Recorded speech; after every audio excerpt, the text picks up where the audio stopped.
அஸ்ஸலாமு அலைக்கும் வரஹமத்துல்லாஹி வபரகாத்து.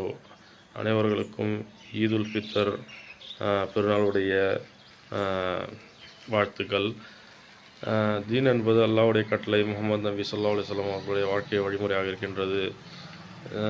ரமதான் மாதத்தில் நாம் வைக்கின்ற நோன்புகள் அனைத்தும் அல்லாஹ்விற்காக வைக்கின்றோம். 30 நாட்கள் நோன்பு வைக்கின்றோம். அல்லாஹ்வுடைய பாவ மன்னிப்பை தேடுவதற்காகவும் அல்லாஹ்வுடைய பொருத்தத்தை பெறுவதற்காகவும் நாம் நோன்பை நோக்கின்றோம். இந்த நாள் ஈதுல் ஃபித்ருடைய நாளாக இருக்கின்றது. இந்த நாளில் நாம் அல்லாஹ்விடத்தில் அதிகமாக துஆ கேட்க வேண்டும், பாவ மன்னிப்பு கேட்க வேண்டும். அல்லாஹ்விடத்தில் நாம் ஈதுடைய தொழுகையை 2 ரக்காத் தொழுகையை இமாம் ஜமாத்தோடு சேர்ந்து தொழுது அதிகப்படியான தக்பீரை கொண்ட ஈதுல் ஃபித்ர் தொழுகையை முடித்தவுடன் உற்றார் உறவினர்களை போய் சந்திப்பது, அனைவரிடம் சலாம் கூறுவது என்கின்ற அனைத்து இந்த நல்ல விஷயங்களை எல்லாம் நாம் இந்த தினம் செய்ய போகிறோம்.